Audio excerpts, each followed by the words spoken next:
Chairman साहब, मैं जल्दी ख़त्म करूंगा। थोड़ा आप भी हमारी हिम्मत अफजाई करें तो बहुत बेहतर रहेगा, क्योंकि हम नए एमएलसी है, हमारे को बात करने का यहाँ मौका मिला तो बहुत अच्छी बात रहेगी। सर आपके ज़रिए मैं हुकूमत से ये पूछना चाहता हूँ कि मूसी रिवर जो इसको बनाया गया, कब बनाया गया, कौन से साल बनाया गया, ये हमें मालूम होना ज़रूरी है, और इसकी हिस्ट्री क्या है। और एक साहब, ये इसका बफर जोन कितनी दूर तक आ रहा है, ये मुझे मालूम होना है सर। तीसरी बात, मजलिस इत्तेहादुल मुस्लिमीन और हमारे पार्टी के सदर मोहतरम मुकाम अली जनाब बैरिस्टर असदुद्दीन अवैसी साहब इसके ख़िलाफ़ नहीं है, मगर यहाँ पर रहने वाले गरीबों की फ़िक्र है हमारे सदर मोहतरम को। तो मैं आपके ज़रिए मैं बताना चाहता हूँ साहब कि इसमें गरीब लोगों के 50 गज के घरा हैं, 100 गज के घरा हैं, 200 गज के घरा हैं, 300 गज के घरा हैं, उनको हुकूमत क्या मुआवजा दे रही, ये जानना बेहद ज़रूरी है।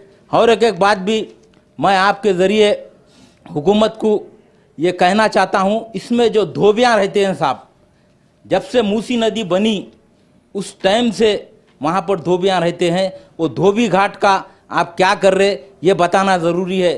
तीसरी बात, वहाँ पर मजहबी मुकामात है, जैसा कि मंदिर हो या दरगाह हो या मस्जिद हो या चर्च हो या छिल्ले हो, इनके लिए हुकूमत क्या कर रही है ये भी मालूम होना। और एक बात है साहब, हाई कोर्ट और सिटी कॉलेज ये बफर जोन में आ रहा है या नहीं आ रहा है, ये भी हमें मालूम होना है साहब।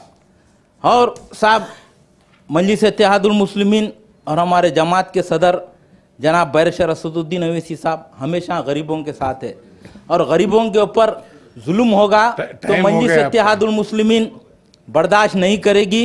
और हम यही चाह रहे हैं कि गरीब जब घर बनाता है तो उसकी पूरी ज़िंदगी की कमाई लगाकर वो गरीब घर बनाता है, उसके ऊपर जुल्म नहीं होना चाहिए।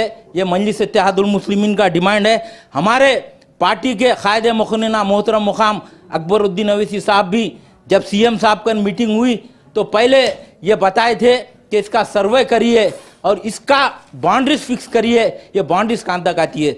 तो हम यही कहना चाहते हैं आपके ज़रिए चेयरमैन साहब, मजलिस इत्तेहादुल मुस्लिमीन हमेशा गरीबों के साथ है, हमेशा गरीबों के साथ रहेगी, और गरीबों के ऊपर जुल्म होने से मजलिस इत्तेहादुल मुस्लिमीन बर्दाश्त नहीं करेगी। रहमत बेग गाరు చెప్పారు, మూసీ నది బఫర్ జోన్ 50 మీటర్స్ ఫిక్స్ हो गए, 50 metres, we are not going to decrease it. ये ఈ पुअर पीपल को संबंधी rehabilitation and the livelihood, we have a great concern for rehabilitation and also create livelihood who used to get some sort of a livelihood staying in the riverbed. So in the process we have given them 25,000 rupees as compensation. In addition, we have given them 2 lakh rupees for self-help group members, and out of it 1,40,000 is being classified as grant, and 60,000 with 0% interest it has been given to them for a better livelihood.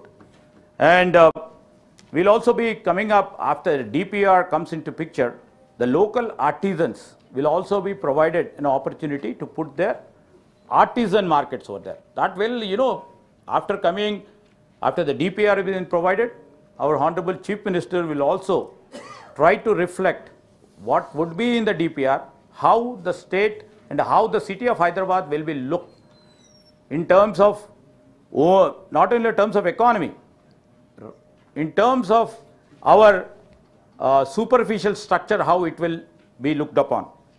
And High Court and City College will never come in the buffer zone, Adhyaksha.